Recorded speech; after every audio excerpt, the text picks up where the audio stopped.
Bueno, pues como última reflexión, vamos a hablar de la Santísima Virgen María como reina de todo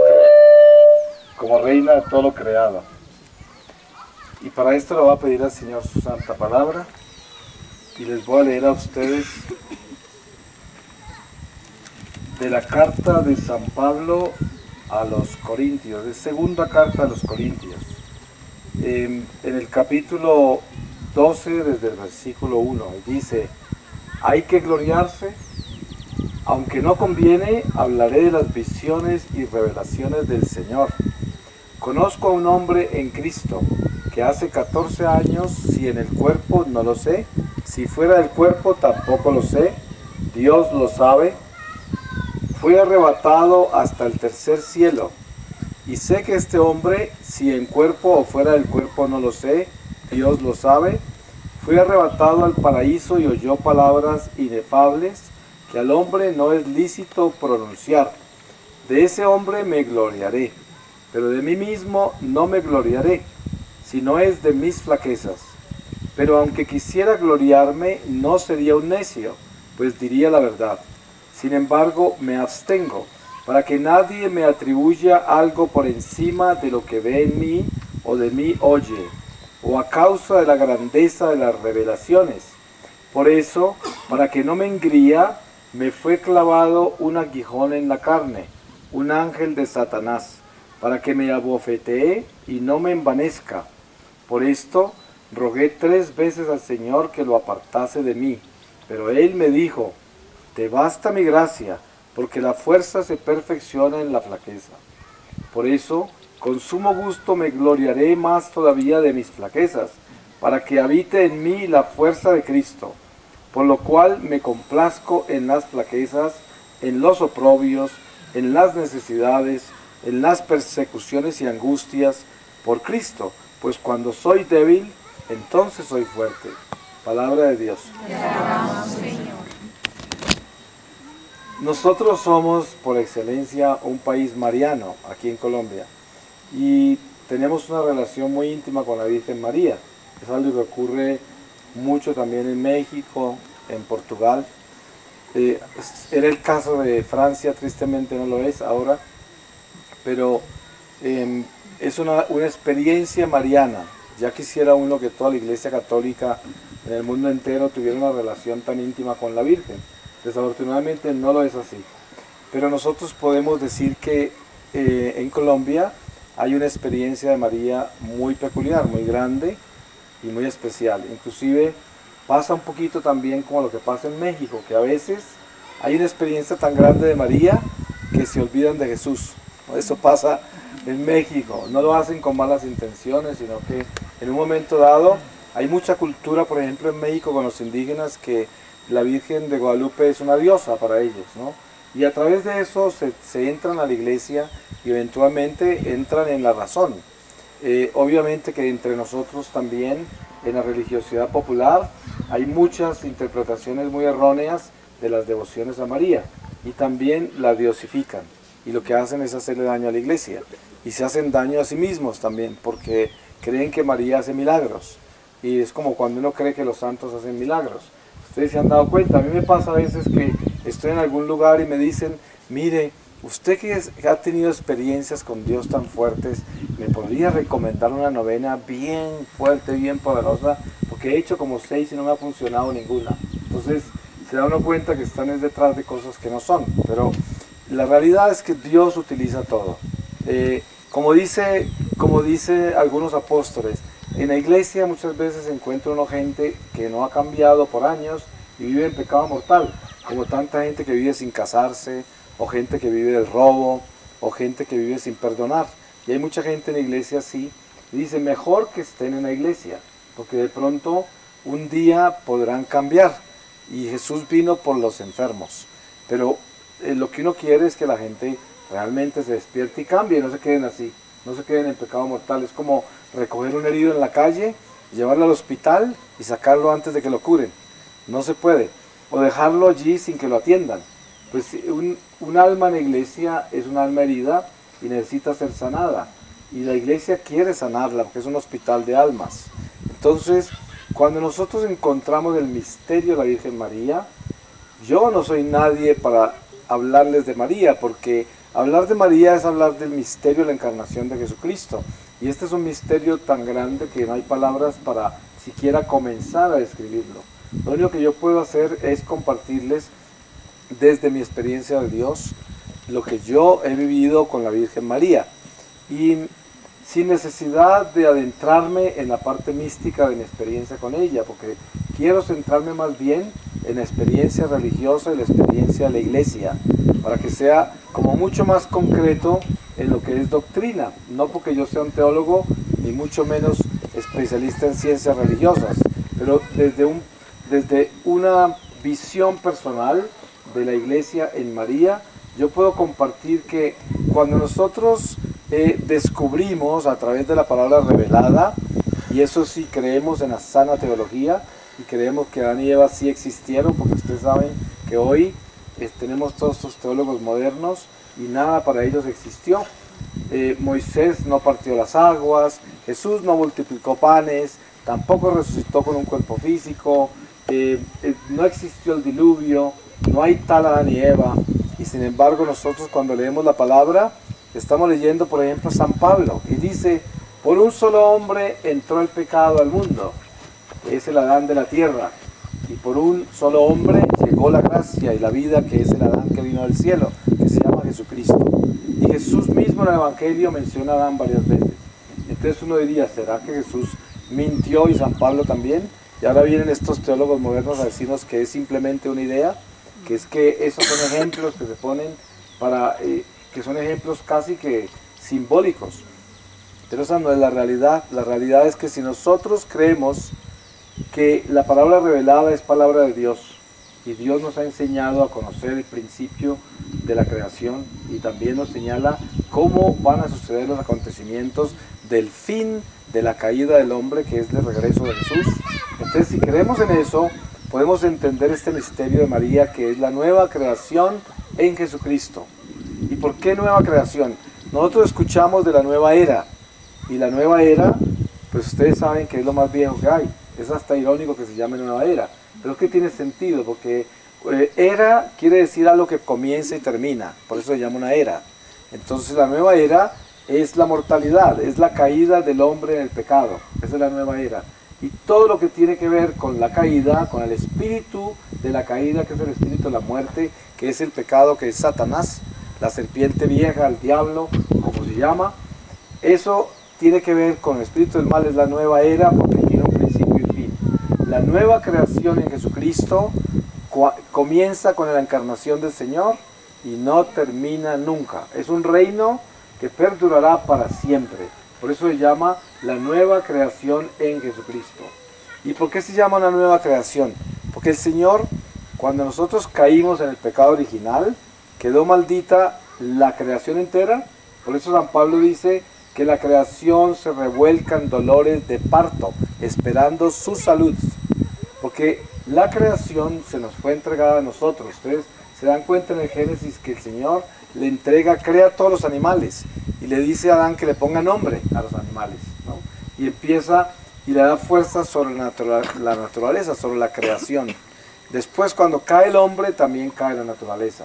Entonces, por eso se dice que vendrán los nuevos cielos y la nueva tierra, que descenderá la Santa Jerusalén del cielo como una novia engalanada, y vendrá el esposo, que es Jesucristo, y habrá ese matrimonio en las bodas del Cordero, que ya está escrito en el Apocalipsis, y que ya existe en el eterno presente de Dios, donde todo está creado ya. Nosotros estamos caminando dentro de una realidad creada, o sea, nuestra vida ya está creada en Dios. Por eso la palabra dice que Dios nos conocía desde siempre. O sea, Dios todo lo tiene creado. Cuando nosotros vivimos en la voluntad divina, porque le obedecemos a Dios, nuestra vida está en un plan perfecto. Ahora, no estoy hablando yo aquí de las predestinaciones de que hablan los hindúes o todas las filosofías de Oriente, en el budismo, sintoísmo, taoísmo y todo lo que es esotérico, teosófico, ocultista. No hablo de ese tipo de predestinación. Pero como mismo San Pablo dice, nosotros hemos sido predestinados por Dios para ser esos hijos de la nueva creación en Jesucristo. Y por eso Jesús decía, ni uno se perderá de los que el Señor me ha confiado, que el Padre me ha confiado. Está hablando de un plan que se llama la economía de la salvación. Entonces, si nosotros aceptamos esta realidad revelada por Dios en las Escrituras, nos damos cuenta que estamos viviendo un destierro.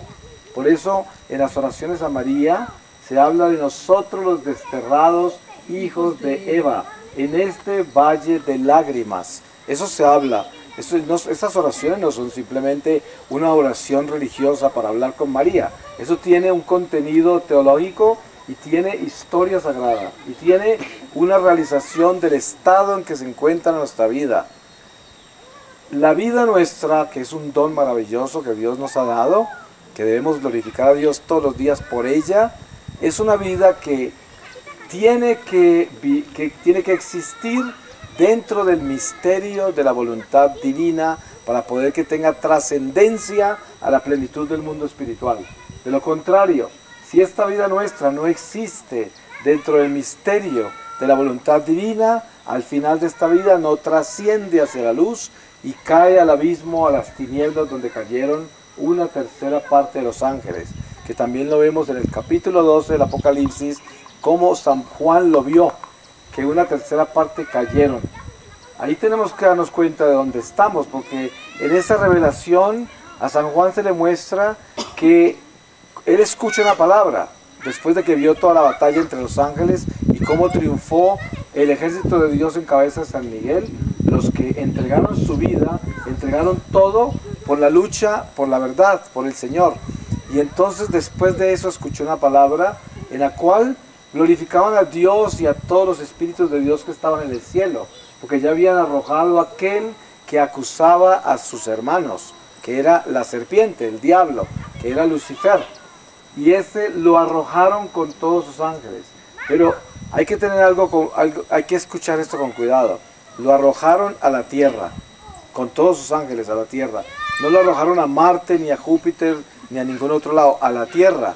Entonces la palabra que oyó San Juan decía, ay de la tierra y del mar, porque Satanás ha sido lanzado allá, y está furioso porque su tiempo termina ya. Eso tenemos que escucharlo. Entonces San Pablo nos recuerda, nuestra lucha no es entre sangre y carne, o sea, entre nosotros, sino con los espíritus que rondan los aires, principados, potencias de la oscuridad, que nos odian y nos quieren destruir. Gracias a Dios por ser nosotros hijos menores de la creación en relación con los ángeles. Dios no permite que durante el destierro nosotros podamos ver el mundo espiritual en que nos encontramos. Si nosotros pudiéramos ver el mundo espiritual donde estamos ahora, moriríamos instantáneamente, no pudiéramos resistirlo. Por eso es que el Señor nos invita, a través de la encarnación de Jesucristo, a que entendamos lo importante que es convertirnos en ciudadanos de la luz desde ahora. Porque si el alma sale de este cuerpo al final de esta vida y no está dentro de la luz, queda en las tinieblas de este mundo y nunca saldrá de acá. Y algunas almas se salvan, pero quedan tan atrapadas todavía en el mundo material por no haber superado el mundo material en el amor de Dios, que les cuesta mucho trabajo ascender poco a poco hacia la luz y quedan aquí todavía. Por eso hay mucha alma penando por acá. Si pudiéramos ver el mundo espiritual por un segundo, quedaríamos pero extasiados de ver los millones de almas que no alcanzaron a salir y que están por acá y que van subiendo poco a poco, que son las que se salvaron, ¿no? Porque las demás cayeron al abismo. Pero a donde yo voy con todo esto es que voy a María, porque estoy hablando de María. Esta creación y toda esta caída del hombre es un destierro. Y uno dirá, pobre gente, la que vivió tantos siglos sin conocer a Jesús y sin tener la oportunidad de ser perdonados. Pero es que en la justicia divina existen misterios como estos. Si ustedes leen un pasaje del rico Pulón y el pobre Lázaro, se darán cuenta de algo extraordinario, que es dónde estaba Abraham y el pobre Lázaro cuando le estaban hablando al rico Pulón. Estaban en lo que se conocía como el limbo, que se llamaba el seno de Abraham. ¿Y por qué estaban ahí? Porque Jesús todavía estaba entre nosotros en la vida pública y no había ascendido al cielo. ¿Y qué sucede? El cielo estaba cerrado. Todavía tenía el querubín armado a la entrada del paraíso, donde no dejaban entrar a nadie. Nadie podía entrar. Y entonces todos los santos de antaño, los que murieron en el amor de Dios, en gracia, esos estaban todos detenidos en un lugar que no había sufrimiento. Era un lugar lleno de armonía y de amor, pero no en la plenitud de la gloria. Y se llamaba el limbo. Por eso se conoce que el limbo se terminó, porque sería prácticamente como una herejía pensar que el limbo existe todavía, porque el limbo era un lugar de detención de las almas, porque no podían entrar al cielo porque estaba cerrado. Entonces, cuando Jesús asciende al cielo, se dice el primero de entre los muertos, que entra al santuario, y detrás de él todos los que estaban detenidos en el seno de Abraham. Y ahí termina ese estado del limbo y quedan esos novísimos que llaman, que es cielo, purgatorio e infierno. Los únicos tres estados del alma. Y que esto es un dogma de la Iglesia Católica. El que lo niega, pues queda en maldición y queda en herejía y queda separado de la Iglesia. El que niega esas verdades, porque son dogmas, o sea que es algo que tenemos que creer. Existe el infierno, existe el purgatorio y existe el cielo. Esa es nuestra fe. El que no crea en eso no es católico. Y encima de todo se convierte en un hereje si ya sabía y lo negó. Y también es un dogma el que podemos interceder por las almas del purgatorio.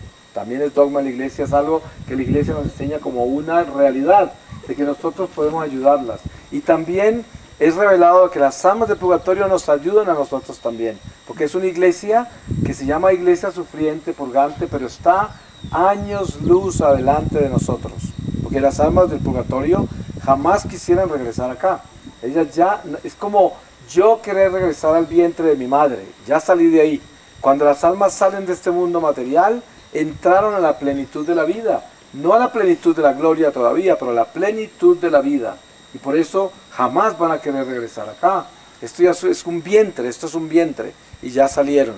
Entonces, ¿qué sucede dentro de todo este misterio de la nueva era y la nueva creación? Todas estas masas de gente que venían dentro de la nueva era, en un momento dado, por el amor, por haber amado, se salvaron, sin conocer a Jesucristo. ¿Y por qué razón se salvaron? Porque Jesucristo es el Señor y es el amor, porque Dios es amor. Entonces, todo ser humano ha sido creado por Dios con el conocimiento infuso en el corazón del bien y del mal. Hasta el indígena en la selva tiene ese conocimiento infuso en el corazón. Entonces, toda esa gente que muere sin conocer a Dios, inmediatamente muere, se encuentran con Jesús. El budista, el musulmán, el judío, el ateo, el hebreo, el cristiano, el ateo, todos se encuentran con Jesús al morir, instantáneamente.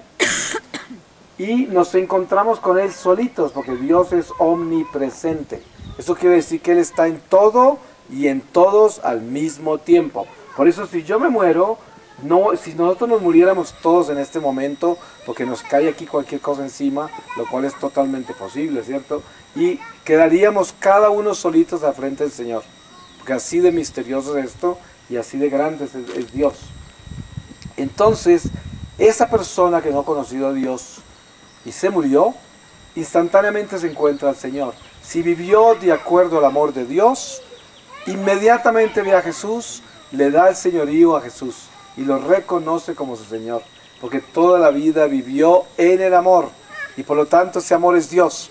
Y así Dios rescata almas que no lo conocían en vida como el Señor, pero lo reconocieron en el amor que vivieron.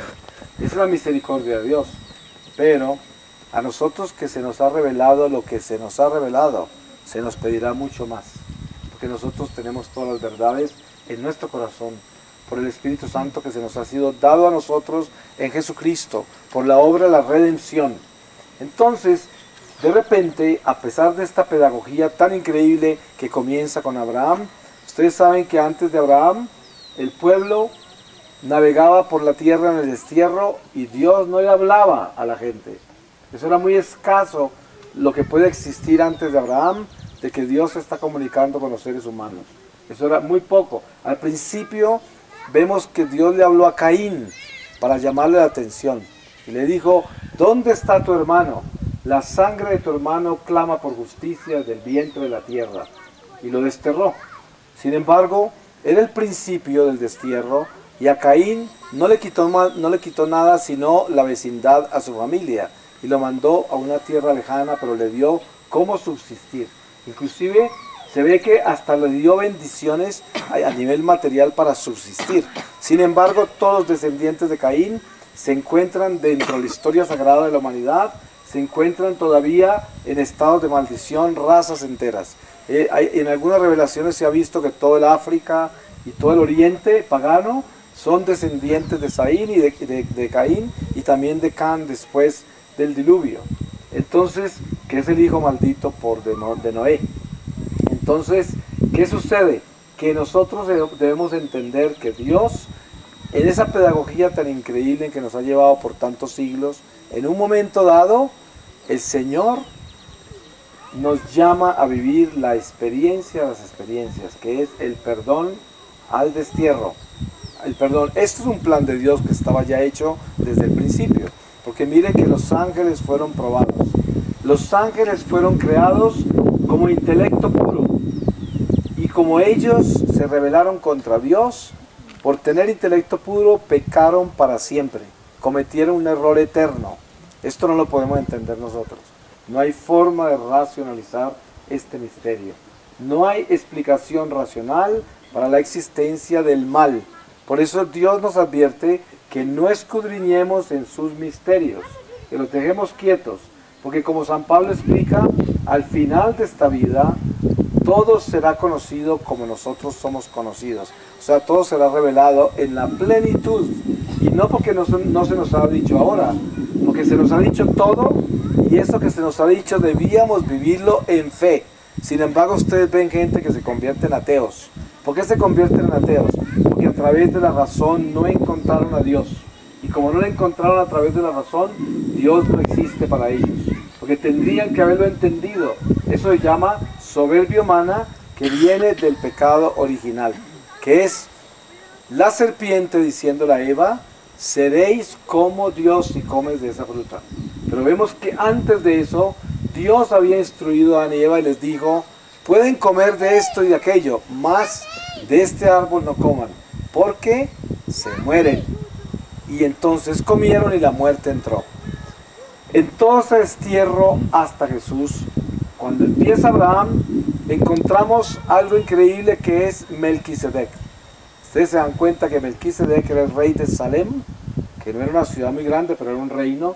Nadie sabe de dónde apareció él, nadie conoció su parentela y tampoco nadie supo cómo se fue, en qué forma desapareció. Por eso a Jesús lo llamaron de la orden de Melquisedec. ¿Qué quiere decir eso? Pues es divino, ¿no? ¿Y qué hizo él? Celebró en el altar con pan y con vino. Es el único que ha hecho eso en el Antiguo Testamento, porque todo era sacrificio de animales. Y habían 2 altares, no uno. Esto fue todo instruido después a la tribu de Leví, que son revelaciones que ocurren durante Moisés. Pero antes de eso, cuando en Abraham, aparece Abraham que se acaba de ganar una batalla inmensa que Dios le concedió. Y tenía tesoros de toda clase. Y se fue a llevarle las ofrendas del diezmo a Melquisedec. Y ahí en ese diezmo estamos todos nosotros, en el diezmo de Abraham. Ahí comienza lo que se llama un Dios que vuelve a hablarle a la humanidad. Y empieza a hablarle desde ese altar. Desde ahí comienza una comunicación entre nosotros, ya que pudiéramos llamarla religiosa. Porque es altar, es vino y pan, sacrificio, ofrenda, todo eso hacia Dios. Entonces es una relación religiosa, porque se está reconociendo a un ser superior y se está hablando con él a través de las ofrendas y de la oración. Y después de esto comienza ese peregrinar tan impresionante de Abraham con Dios, de esa mujer estéril que es Sara, de ese misterio de que Dios decide, siendo ellos ancianos, darles un hijo que tanto añoraron, que en la antigüedad, y aún afecta muchísimo a la gente esto, en la antigüedad no tener un hijo era una vergüenza inmensa. Entonces, y esta mujer que aparece embarazada de Isaac, que lo cual le había parecido un chiste cuando los 3 ángeles, o lo que representa la Santísima Trinidad, se le habían aparecido a Abraham y le revelaron que ella iba a esperar un hijo, y ella se rió. Ella estaba cocinando por allá y se rió porque le pareció una barbaridad que hubieran dicho eso. Si ella era anciana, estéril, cualquiera, si alguien le dice esto a una mujer de 80 años o 70 años por acá, le dice, usted nunca tuvo hijos, no, no se preocupe que el Señor le va a dar uno en unos años. Se muere la risa. Entonces no podemos culpar a la pobre Sara que se haya reído. Ella no entendía. ¿Cómo iba a entender eso? ¿Cómo sería que no entendió? Que terminó dándole la esclava para que tuviera un hijo con ella. Y bueno, y de ahí sale Ismael, que se supone que es la descendencia de todos los musulmanes. Pero cuando nosotros entendemos este misterio de la religión, cómo se va formando, nos damos cuenta primero que Dios es un Dios desestabilizador. Miren a Abraham de dónde lo sacó, se lo llevó a un sitio desconocido, le dio un hijo a una anciana y después le dijo que se lo sacrificara. Cuando era un adolescente el niño le dijo, dámelo a mí. Ustedes se pueden imaginar algo más tenaz que eso. Y sin embargo Abraham lo entregó. Dios no se lo aceptó al final, pero esto quiere decir, eso fue el principio de la preparación, porque de Abraham salen los patriarcas. De Abraham, de Isaac sale Jacob, de Jacob salen las 12 tribus, y de esas 12 tribus viene la preparación con la tribu de Leví, que son los guardianes del templo, los sacerdotes, viene la preparación para la encarnación de Jesucristo. Y miren que todo eso nos trae a María, una preparación para el vientre de la gracia de nuestra redención. Por un pecado perdimos el estado inmortal, porque no nos moríamos, y la mortalidad entró por el pecado. Entonces Dios hace todo nuevo, y entonces en la nueva creación en Jesucristo, Él nos vuelve a construir a Eva, la hace nueva, hace una mujer perfecta, una mujer que no tiene pecado. Ustedes se pueden imaginar el milagro que esto trae. San Joaquín y Santa Ana son preparados también, y ocurre un mismo misterio como el que ocurrió con Abraham y Sara, lo mismo. Ustedes se dan cuenta que en la palabra de Dios que estábamos leyendo sobre el profeta Samuel, ustedes se dan cuenta del fenómeno que hay ahí también. ¿Qué pasó? Una anciana también tiene un hijo, y tremendo profeta que salió. Y después con Joaquín y Santa Ana igual, una anciana tiene un hijo. Después, ¿qué pasó con Santa Isabel y Juan el Bautista? Otra estéril que tiene un hijo. Y así es como suceden estos misterios de Dios que nadie los puede explicar. Es un Dios desestabilizador. Nos confunde todos, no a propósito, sino que es que la divinidad es algo que no alcanzamos con la racionalidad. Y por esto, en ese estado en que aparece este misterio de Joaquín y Ana, y luego aparece esta mujer que es concebida por Dios, creada por Dios sin pecado, esto salta todos los principios de la caída, completamente, y aparece una mujer sin mancha. Pues es el vientre del nuevo Adán, porque el Dios nos hizo todo nuevo en Jesús y María, todo nuevo. Entonces María aparece como ese vientre de la iglesia, y cuando aparece ella como vientre de la iglesia, aparece Jesús en ella. Ustedes saben que dentro de la cultura judía, la desgracia más grande era que una mujer apareciera embarazada por ahí sin casarse, pues la apedreaban, que la consideraban pues una mujer pecadora, una vergüenza, y la mataban. Pero sin embargo, ya conocemos todos el misterio de San José y las revelaciones del arcángel San Gabriel a él en sueños, y también esa anunciación en las cuales hay algo muy curioso acá. El hecho de que María fue creada sin mancha permite que el arcángel San Gabriel se le presente cara a cara a ella. Ustedes saben que si a nosotros nos aparece un ángel así nomás, morimos instantáneamente, porque nosotros estamos en un estado imperfecto en el cual no resistiríamos al ángel cara a cara. Tendríamos que entrar en éxtasis. Ustedes se han dado cuenta que todos los videntes, cuando hablan con la Virgen, cuando hablan con un ángel, con los santos, entran en éxtasis, porque en ese estado, para poderlo ver, para poder ver el mundo espiritual, tenemos que estar en éxtasis, si no quedamos desintegrados, nos morimos instantáneamente. Entonces la Virgen María habló con el arcángel San Gabriel. La palabra no dice que se le apareció en sueños, ¿no es verdad? No, se le apareció, o sea, cara a cara. Y luego A San José, ¿cómo se le apareció el arcángel San Gabriel? En sueños, le habló en sueños. Y todas las veces que el arcángel le habló en sueños a San José, todo el tiempo. Podemos asumir, sin ninguna dificultad, de que María veía a los ángeles todo el tiempo. Porque cómo no, cuántas veces necesitaba Dios hablarle a ella de algo, le hablaba un ángel, seguramente que sí. Estas cosas, pues no hay necesidad de asegurarlas de ninguna forma. Pero yo pienso que no se necesita mucha imaginación para entender que si ella fue creada sin gracia, sin pecado, ella tenía una visión del mundo espiritual extraordinaria. Si la tiene gente a veces que es gente con mancha, con pecado, ahora mucho más María. Ahora, en este momento que encontramos este misterio, la encarnación del Verbo Divino en el vientre de María, nos damos cuenta que María fue preparada desde niña para esto. Ella fue entregada al templo desde muy temprano, en el templo la educaron, en el templo se crió, en el templo le escogieron a su esposo. Todo esto es un plan de Dios perfecto. Luego viene el momento más crucial de todos, cuando María, a pesar de estar con esa gracia tan inmensa de ser la madre de Jesús, sin embargo, ella vivió su humanidad común y corriente. Porque cuando María tiene esa experiencia con el ángel, queda instantáneamente embarazada. Y ustedes se pueden ni siquiera imaginar lo que es en esa cultura en que ella vivió, estar embarazada, y además que estaba en ese año que los judíos escogen antes de casarse, que tienen que vivir todavía separados, pero ya están comprometidos. Y es un año en que ya se pertenecen, pero no se han consumado todavía la boda, como hasta un año después. Y ella queda embarazada durante ese tiempo, ese periodo. ¿Qué quiere decir esto? Esto quiere decir la purificación de la nueva Eva, que es cruz, una cruz gigantesca. Ustedes imaginen en el momento que María quedó embarazada de un espíritu, ustedes pueden imaginar que usted le va a contar a alguien que un espíritu la embarazó. Estas son cosas reales, o sea, estamos hablando de una mujer que vivió eso, y lo vivió con seres humanos como nosotros. ¿Ustedes creen que los seres humanos de hace 2000 años eran diferentes a nosotros?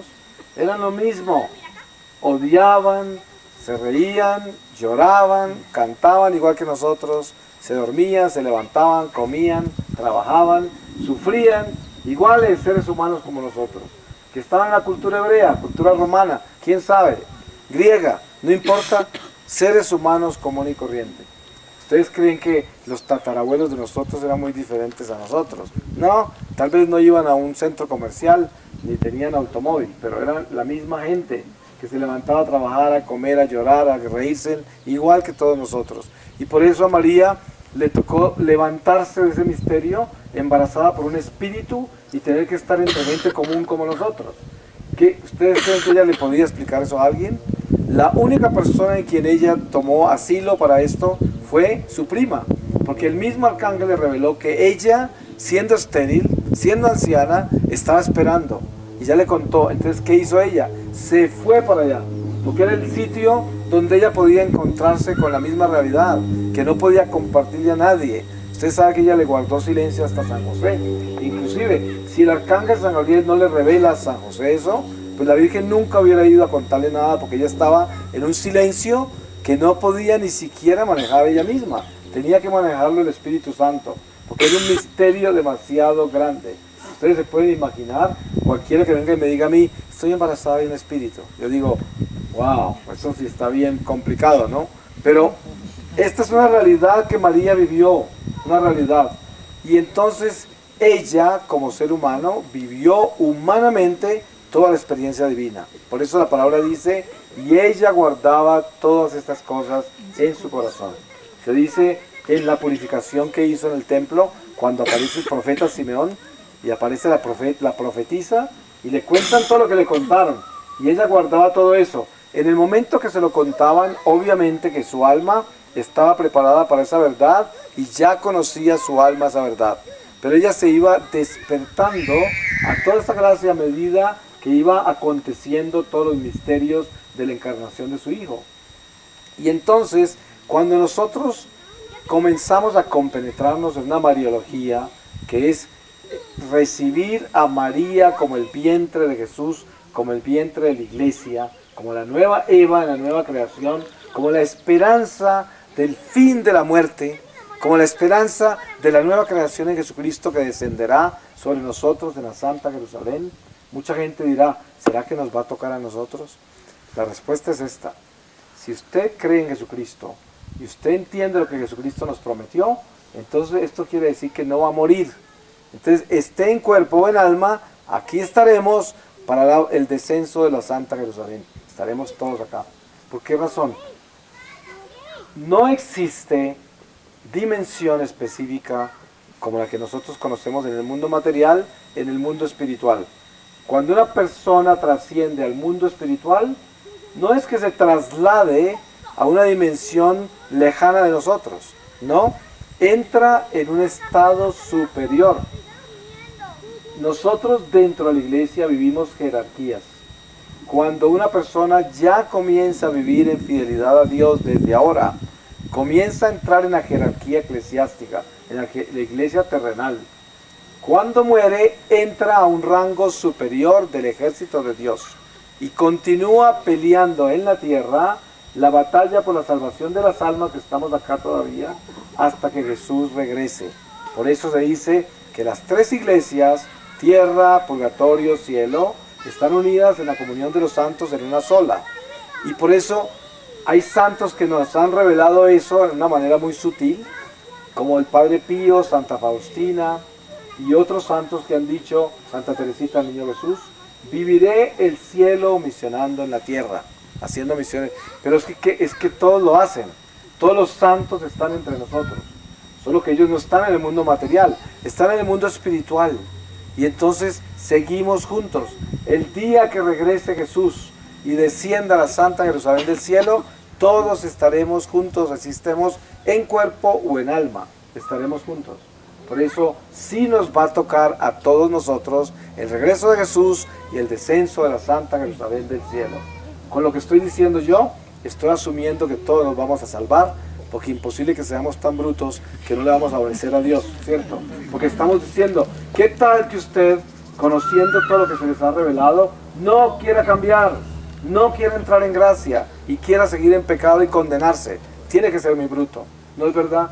Porque como si el Señor nos está rogando, no se deje condenar, no vaya a caer al abismo, deje el pecado, y todavía seguimos. Es como el borrachito ese que le dice, no conduzca embriagado, no conduzca, termina contra un poste. Y después lo veo en una silla de ruedas.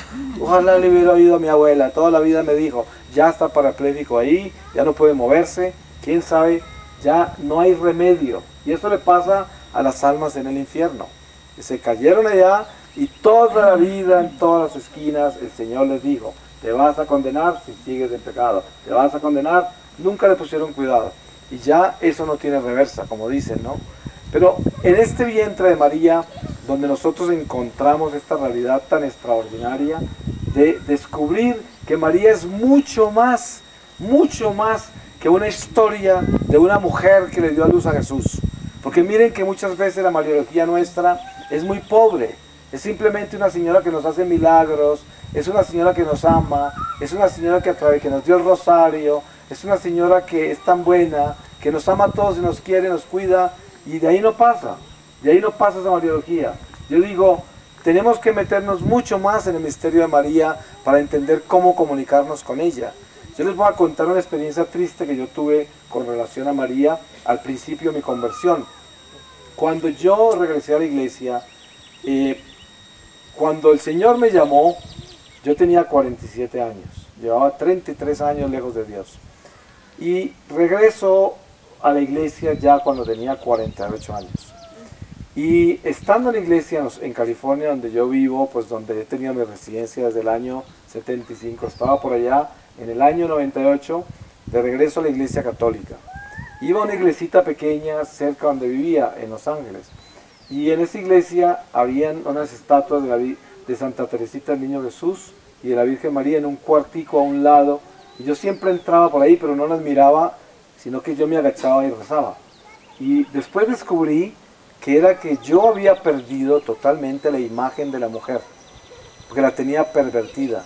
Como toda la vida viví en pecado, y uno de mis pecados más grandes fueron la impureza, y por lo tanto yo había perdido todo el respeto a las mujeres, porque las usaba como objetos. eran un objeto de placer en mi vida. Esto yo nunca lo hubiera admitido cuando estaba en pecado, porque yo me creía el superpotente y que me iba a dejar convencer de estas cosas. Sin embargo, me di cuenta que no podía mirar ni la estatua de la Virgen María, porque no resistía a los ojos de la Virgen, porque había perdido la imagen de la mujer. Ustedes no se imaginan la tristeza que a mí me daba, de no poder mirar a la Virgen María, porque yo rezaba y tenía los ojos tan impuros, y había perdido esa visión de la mujer, la había perdido desde muy joven en mi vida, y me costó casi 2 años para poder yo mirar a la Virgen cuando estaba rezando. Ella me ayudó, me fue devolviendo esa gracia de poder recuperar ese mirar a la mujer como un hijo de Dios, como alguien que yo tengo que amar y respetar, alguien que no puedo violentar y todas esas cosas. Y sin embargo, estas cosas se mantienen dentro de la carne, porque la carne es pecaminosa y uno puede caer y puede cometer muchos errores a pesar de todas estas revelaciones y de toda esta transformación. Todos los días tiene que levantarse uno a pedirle al Señor que no lo deje tropezar. Yo siempre digo al Señor, átame a tu voluntad, porque si es por mí, voy a caer en todas las esquinas. Y es gracia de Dios que uno no cae cuando no cae. Entonces, la Virgen María me rescató esa imagen de la mujer. Ella nos trae eso, nos trae esa pureza, esa humildad, esa perfección de los hijos de Dios que tienen que ser tomados como tal, como hijos de Dios. Entonces María es el abrazo con esa verdad que perdimos, el abrazo con ese Edén que perdimos, con ese paraíso que perdimos. Eso es María, es mucho más que un rosario, mucho más que la que nos trae a Jesús, es mucho más que esta simplicidad en que de repente en un momento dado entendemos a María. Y claro, todo es importante en lo que conocemos de María, pero lo más importante es que María para nosotros sea el vientre de la nueva creación en Jesucristo. Ese vientre, la nueva Eva, y es el ejemplo para todos nosotros imitar. Toda mujer debe pensar, yo quiero ser como María. Todo hombre debe decir, yo quiero ser como Jesús. Es que esa es nuestra meta. Nosotros debemos tener eso muy claro en nuestra vida. Toda alma va a contraer matrimonio con el Señor. Toda alma. Por eso el alma se considera como alma y dice ella, pero no porque tenga un género, sino porque dice ella es la esposa del Cordero, el alma del hombre o la mujer. Porque al final de esta vida trascendemos el estado de género. Una persona seguirá siendo mujer o seguirá siendo hombre, pero está por encima de la procreación, por encima de esa sexualidad elemental que se necesitaba para el plan de la economía de la salvación. Y entraremos en un estado perfecto donde eso ya no existirá. Y por eso desde ahora la enseñanza que María nos da es podernos mirar los unos a los otros como hijos de Dios, en los cuales yo no estoy mirando simplemente una mujer, yo estoy mirando un alma, un hijo de Dios. Y eso es muy importante tenerlo claro, que cuando uno mira a otro ser humano, tiene que pedirle a Dios, Señor, enséñame a mirar a estas criaturas como tus hijos, y no mirarlas simplemente de acuerdo a mis apetitos, a mis sentidos, a mis instintos humanos, sino superar eso. Ustedes se pueden imaginar cuánto podemos avanzar espiritualmente si nosotros aprendemos a mirarnos entre nosotros como espíritus, como almas. Es mucho lo que podemos navegar hacia Dios, aumentar nuestras necesidades espirituales si nosotros nos miramos como hijos de Dios. Estamos divididos por razas, culturas, por política, por economía, por toda clase de formación. Ustedes saben, en mi familia, cuando yo era niño, yo nací en una familia paisa. Y los paisas pues tienen una herencia determinada, unas culturas que venían, algunas de emigrantes árabes o judíos, que vinieron como prisioneros a Colombia con los conquistadores. Y es gente pues muy hábil, muy astuta para el dinero, para esto, lo otro, muy trabajadores, pero al mismo tiempo con unas costumbres muy delicadas, muy graves, que me ha costado mucho tiempo sacármelas de adentro. Y dentro de esto existían grandes errores en la conducta de cómo respetar a la mujer, de cómo respetar a los seres humanos en sí, porque es como una enseñanza que nos separa de Dios en la cultura de que seleccionamos a los seres humanos. Entonces, dentro de esta cultura ya no es así, porque la gente se ha educado mucho más ya a ese nivel. Pero cuando yo era niño todavía existía ese machismo, ¿no? Donde la mujer era prácticamente inferior y eran como esclavas, estaban llenas de hijos por ahí en una casa y los hombres, los reyes con 20 mujeres y andando como locos por ahí sin importarle, y los que mandan son los hombres, ¿no? Pues este error es un error espiritual gravísimo que viene de culturas, y también hay familias que crecen pensando que una persona es superior porque tiene mejor color que el otro, o más dinero, o quién sabe qué locuras con su apellido. Y así, esa clase de decadencia es muy común en el ser humano. Pero nosotros en María aprendemos que somos hijos de Dios, somos almas, y así nos debemos mirar los unos a los otros. Hágase un examen de conciencia usted. Si usted es capaz de mirar a toda la gente que lo rodea como un alma, ya está creciendo espiritualmente. Pero si usted se para en una esquina a mirar a la gente que pasa, y unas personas son importantes para usted, otras no, porque unas como que son importantes porque se relacionan con usted a su mismo nivel, o son las personas quienes usted quisiera ser como ellos, por el dinero que tienen, por la preparación que tienen, por cualquier cosa. Y los que no tienen esas cosas son inferiores y son insignificantes. Es más, si se viene uno todo bien vestido, todo elegante, se ve muy distinguido, y le hace una pregunta en la esquina, usted se gasta todo el tiempo que puede, hasta lo lleva para donde va. Pero llega alguien por ahí en harapos y hasta sucio y le pregunta dónde queda tal cosa. Creo que queda por allá, ¿sí? Porque ese no es importante. Y eso pasa en gente muy católica. Yo lo he visto con gente que sale de la iglesia y se nota a quién le ponen más atención. ¿A quién? Pues al que trae esa presentación, y al otro le hablan así. Inclusive se acerca un pordiosero y no solamente no le dan nada, sino que también lo desprecian, a veces hasta lo insultan al pordiosero porque está insistiendo mucho en pedirle la limosna. ¿Qué es esto? No estamos viendo a los seres humanos como almas. ¿Ustedes creen que una persona se iba a entrar al cielo? No va a entrar al cielo, porque lo primero que el Señor le va a mostrar es todas esas personas que discriminó. Por eso es que la Virgen María nos enseña la humildad, el amor y la obediencia. ¿Y qué es eso? ¿Pero a quién? A Dios. Y entonces Dios nos llama a mirarnos como almas. Los mensajeros más importantes que Dios nos los envía en la forma más contradictoria. Porque nosotros esperaríamos que el mensajero llegue todo perfumado y con un buen apellido, y que venga no sé dónde, que haga no sé cuántas, y que tenga todas las credenciales. Mire que entre más materialista sea el país, más superficial la religión. Por ejemplo, en Estados Unidos, en todos los sitios donde yo predico, y las estaciones católicas famosas y las revistas católicas famosas, para que uno abra las puertas tiene que tener credenciales. No tiene que tener unción, ni tiene que tener espiritualidad, sino credenciales. Entonces, dependiendo de cuánto estudió, dónde se graduó, qué hizo, le abren la puerta. Le abren la puerta a monstruos a veces, porque el hecho de uno aprender no quiere decir que tiene unción y de que es espiritual. Entonces usted encuentra en las iglesias unos predicadores, y encuentra en las estaciones de televisión católicas y en esas revistas unos artículos que son para dar alaridos de lo horrible que es, porque es una iglesia superficial. Toda no es así, hay gente buena y ungida, pero en la mayoría es una iglesia superficial, porque es un mundo materialista al máximo. Por eso, entre más espiritualidad que hay, más conocimiento de lo que es María. La Virgen María es mucho más que la reina que nos pide al Señor para que nos ayude. Porque es que mucha gente está prendida de María, es prendida ahí, dame, dame María, ¿no? Ayúdame, ayúdame María, es la única relación que tienen con María.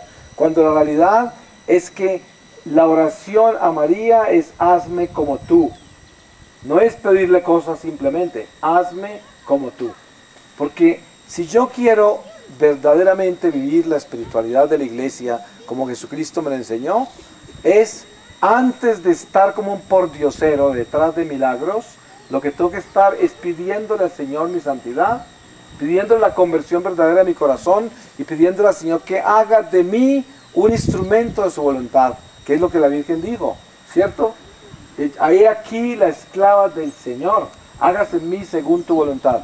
Eso, según tu palabra. Esto es el mensaje más grande de la Virgen María, que es enseñarnos a amar a Dios sobre todas las cosas, ese primer mandamiento, y vivir la voluntad de Dios en una humildad increíble, en una entrega total. Entonces yo digo, claro, es importante llegar a María a través de las tradiciones sagradas, la oración, ¿cierto? El rosario, que es un arma poderosa contra el diablo.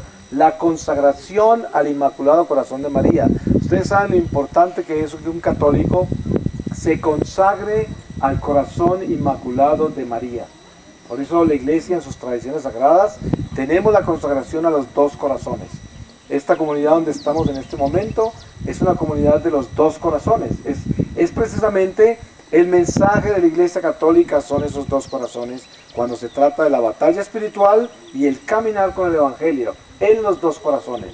Pero, ¿qué es lo importante? Yo soy bautizado, ¿cierto? Soy consagrado a Dios.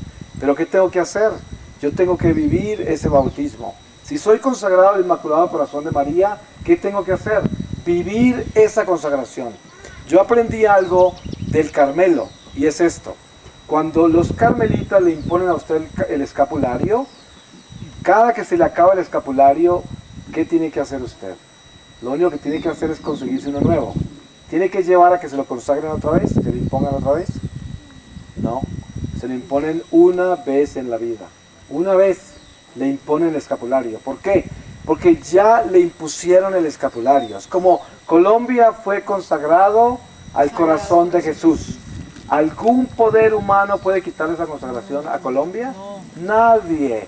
Y había gente llorando, vuelvan a consagrar, nos quitaron la consagración. Yo digo, ¿hasta dónde puede ser uno de bruto que va a creer que un masón le va a quitar la consagración al Sagrado Corazón de Jesús en Colombia? O sea, tenemos que ser muy brutos para pensar eso. La unción espiritual es eterna, eterna. Usted se imagina, si a mí me pusieron el escapulario, los carmelitas, que es una revelación de la Virgen de Carmelo a la iglesia, ese escapulario es para siempre. Ahora, yo, si se me daña, a mí cada rato se me destruye mi escapulario, ¿sí?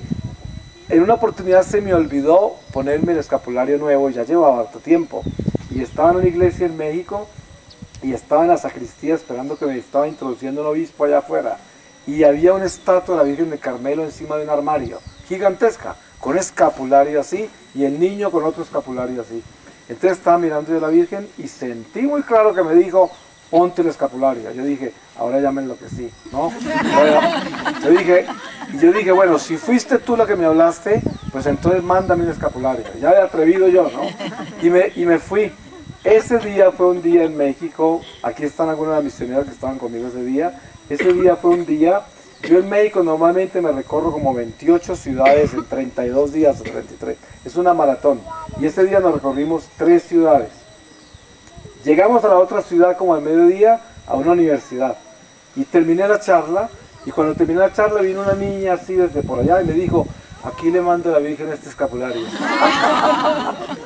No habían pasado ni 5 horas y el escapulario. Pero miren, impuesto el escapulario, impuesto de por vida. Ya no hay necesidad de ir a que se lo bendigan, a que nada. Yo siempre hago bendecir todo el tiempo. Eso es una costumbre muy religiosa, pero hay que entender de que las cosas benditas no hay que hacerlas bendecir otra vez. Y entonces, ¿qué sucede? La consagración a la Virgen María es vital en nuestra vida católica. Es vital, porque eso es un compromiso que hacemos con la Virgen y le estamos entregando nuestro corazón a ella. Le estamos entregando. Podemos renovar esa consagración cuantas veces queramos, pero tenemos que entender que la consagración a la Virgen María es una sola vez en la vida y tenemos que vivirla como se vive el bautismo. Igual. Y eso no nos podemos olvidar para que no entremos, y perdone que la vez pasada utilicé la palabra fanaticismo, que yo tengo mucho spanglish, como dicen, pero yo sé que es fanatismo y se me olvida, pero para que no entremos en fanatismos, porque en esta religiosidad popular a veces hay muchos errores, y piensan, hay que advertir a la gente que cada consagración a la Virgen tiene que preguntarle, ¿usted ya lo consagraron? Sí, entonces vamos a renovar esa consagración, para que no crean que es que uno tiene que consagrarse tantas veces. Y esto es importantísimo hacerlo porque necesitamos espiritualidad, no más religión. Religión ya la tenemos en abundancia. Tenemos que, la iglesia con todas sus tradiciones, su doctrina, con todas las enseñanzas, es nuestra religión.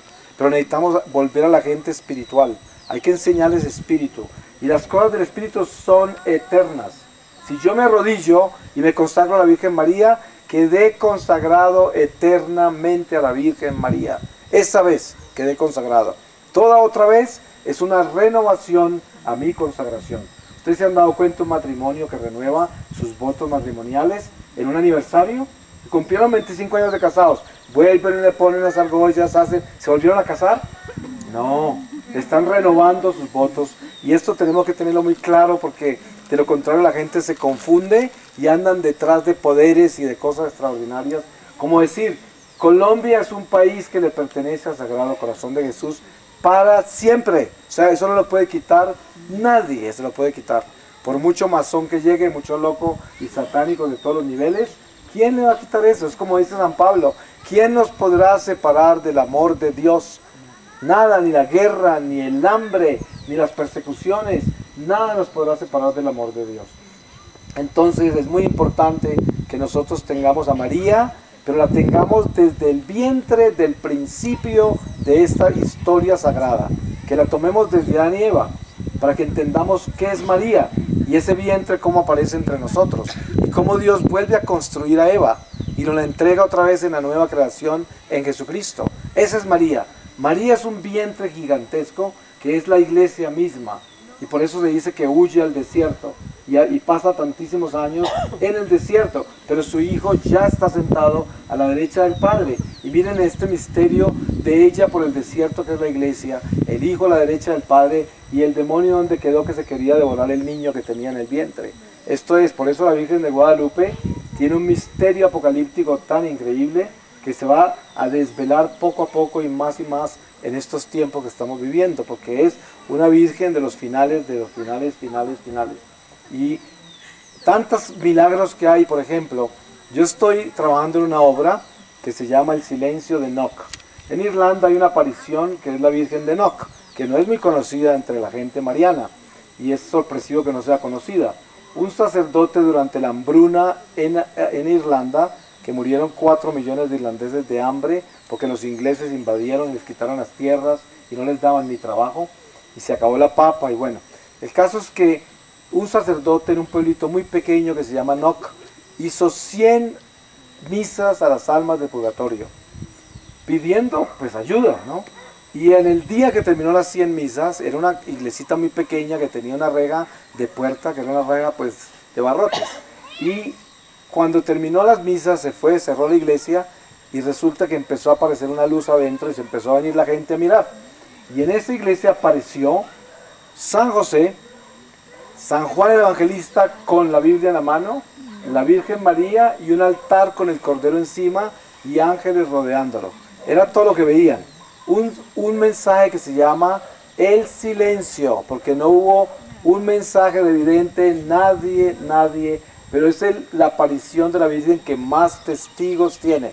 La vieron muchísima gente del pueblo, niños, abuelos, toda clase, y la luz la veían desde lejísimos. Es la aparición que más rápido se ha probado en la Iglesia Católica. Allá han visitado esa aparición no sé cuántos papas. Es un sitio importantísimo. Pero lo más increíble de esto es que esta es una aparición para estos tiempos. Apenas se va a empezar a conocer. Y es una aparición con las almas del purgatorio. Ustedes se pueden imaginar lo hermoso que es eso y los misterios que hay tan increíbles. Yo hago retiros allá cada año y siempre que voy allá se me para el pelo así, porque eso es increíblemente lindo, la unción que hay ahí y el misterio del silencio de Enoch. Es muy grande eso. Pero bueno, aquí nos pudiéramos quedar todo el día porque la Virgen María no tiene fin.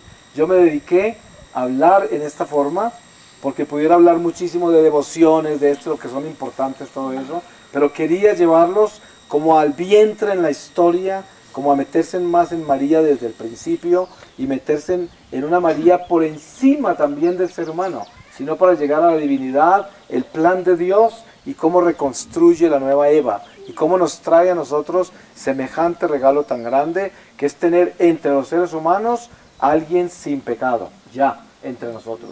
Entonces imagina el regalo tan grande que es eso, con una sola que Dios creó sin pecado, nos arrastra a todos nosotros a que superemos el pecado.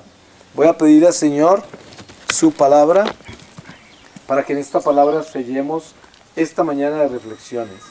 Y les voy a leer del Evangelio de San Lucas, en el capítulo 9, desde el versículo 22. Y dice, y añadió que el Hijo del Hombre debía padecer mucho y ser rechazado por causa de los ancianos, de los príncipes, de los sacerdotes y de los escribas, y ser llevado a la muerte y resucitado al tercer día. Y les decía a todos: si alguno quiere venir detrás de mí, que se niegue a sí mismo, que tome su cruz cada día y que me siga. Porque el que quiera salvar su vida la perderá, pero el que pierda su vida por mí, ese la salvará. Porque ¿de qué le sirve al hombre haber ganado el mundo entero si se destruye a sí mismo o se pierde? Porque quien se avergüence de mí y de mis palabras, de él se avergonzará el Hijo del Hombre cuando venga en su gloria y en la del Padre y en la de los santos ángeles. Os aseguro de verdad que hay algunos de los aquí presentes que no sufrirán la muerte hasta que vean el reino de Dios. Palabra de Dios. Te alabamos, Señor. Le damos gracias, Señor, y lo bendecimos por la oportunidad que nos dio de compartir este día maravilloso en esta comunidad. Y que le damos gracias, Señor, por esta comunidad de los dos corazones y que este jardín permanezca aquí como un apostolado importante para la salvación de las almas. Y muchas gracias a todos ustedes, porque todos nosotros somos parte de esta iglesia maravillosa, piedras vivas del templo de Dios. Y ojalá que el resto de nuestra vida lo dediquemos para salvar almas, porque para eso nacimos. Amén. Amén.